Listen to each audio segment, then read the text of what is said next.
A journalist from Michigan held for months in jail in Myanmar. Today, Danny Fenster's family on their hopes and fears. And while no one expected the redistricting process to be easy, it is suddenly caught up in plenty of turmoil. Today is Sunday, September 12, 2021, and this is Flashpoint. Hi, welcome to Flashpoint. It has been, of course, a weekend of remembrance as we mark 20 years since the attacks of September 11th, 2001. In fact, coming up a little later on, the extraordinary story of Michigan economist Patrick Anderson. He was on the 39th floor of the World Trade Center when the first plane hit, and his story of escape and survival is amazing, and you'll hear it coming up a little later. But we're going to start this morning with the terrible ordeal of Danny Fenster.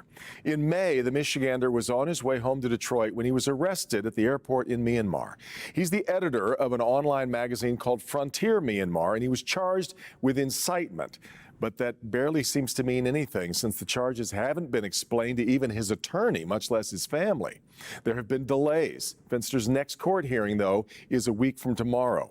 Given the opaque nature of the military regime that controls Myanmar, how this will play out is anyone's guess. And in a moment, we're going to talk with Danny Fenster's family, struggling from here in Michigan to get a handle on what is happening a half a world away. Also ahead, we're going to talk about mounting troubles for the Michigan Redistricting Commission and the new demands on COVID vaccines coming from President Biden. It's all today on Flashpoint.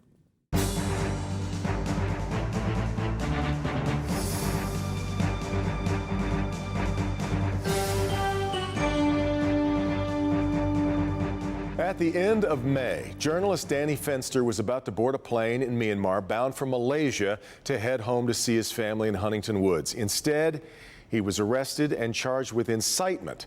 His detention at Ensign Prison has now stretched out to more than 100 days, and both the State Department and Danny's family have found answers to be very elusive. Joining me this morning, Rose and Buddy Fenster, Danny's mother and father, and his brother, Brian Fenster. I'm so glad to have you with me on a horrible topic that we have to try to explore here. But Mom and Dad, let me start with you. This has to be just surreal to have your son sitting in the middle of this case of international controversy and intrigue. Yeah, it's been a total nightmare, shock and nightmare for the last 100 days.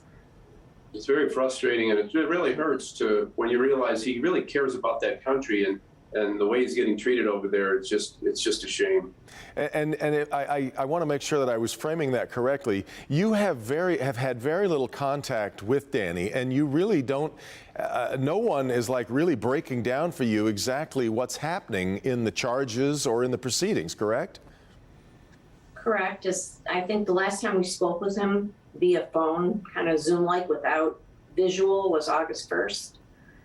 And as far as being charged, he has not, as far as we know, been formally charged, just being questioned, or has been questioned. Just being held. Investigated. Yeah, right. Brian, you've been trying to bring more attention to your brother's case, especially among international journalists who are, like me, horrified by his treatment. But I'm going to assume you also fear that even that attention might not matter to this military regime that runs Myanmar. Yeah, absolutely. I mean, all we can do as a family is to continue to humanize Danny, to talk about Danny. And, at the end of the day, it's over 100 days and we don't have anything to show for it. He's not here. So we're tired, we're beat down, but in our minds, this has just begun, and we're going to continue to fight for him and tell his story. You've also got fears, Brian, that he's been suffering from coronavirus in the prison, correct? That's right. The last time we talked to him on August 1st, his latest symptoms were loss of taste and smell. Before that, he was feverish. And thankfully, his severe symptoms have passed. But as we're seeing in this country and all over the world, that can come back on at any time. You can catch this virus, and he's contained within a prison, so there's nowhere he can go. He's swimming in it. Exactly right. Rose and Buddy, I'm sure a lot of people are interested in how Danny ended up where he is. I've heard over the years of many unusual paths in journalism, but ending up being the editor of an online magazine about the country we used to call Burma, now Myanmar, is kind of a crazy place to end up, isn't it? Yeah, for Danny, no. He's always been interested in travel and going where places draw him. He was offered this job and thought it would be a great way to go to Myanmar, and he learned to love the people, the culture. He's been respectful and kind, and just doing his job, not feet on the ground, just editing, not involved in any kind of protests.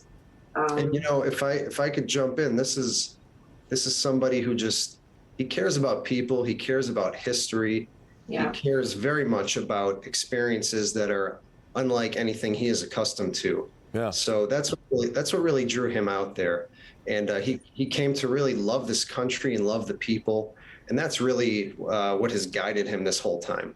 It certainly feels that way, Buddy, but I've reported from a number of places around the world where they don't quite feel about journalism and journalists and a free press the way we do in the U.S.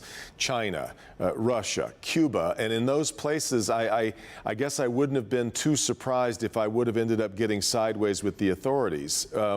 Was Danny, did Danny seem cognizant of the risks of being a journalist in a place like this that really does not understand a free press the way we do? Yeah, I mean, the writing was on the wall. Many of his friends, his colleagues really were leaving the country. They were either leaving it or going underground, so still publishing articles, but, not under their name.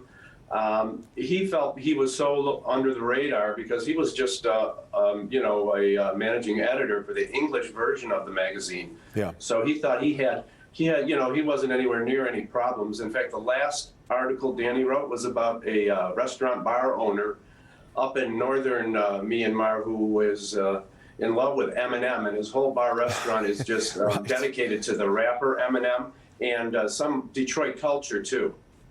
So Danny was really surprised when they picked him up. I've struggled to find anything that I guess would approach what we might think of as incitement, even in a very sensitive political climate.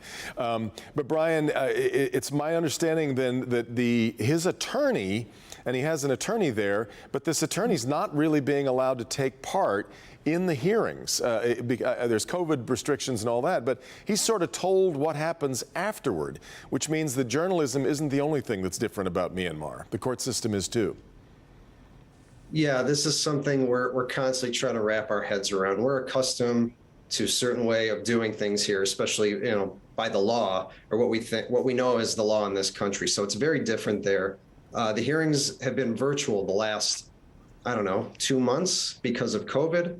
So he's been able to attend a few, but he's not able to participate. And as my dad said earlier, it's just kind of housekeeping, administrative. The hearings are less than 5 minutes, and it's an automatic remand to the prison.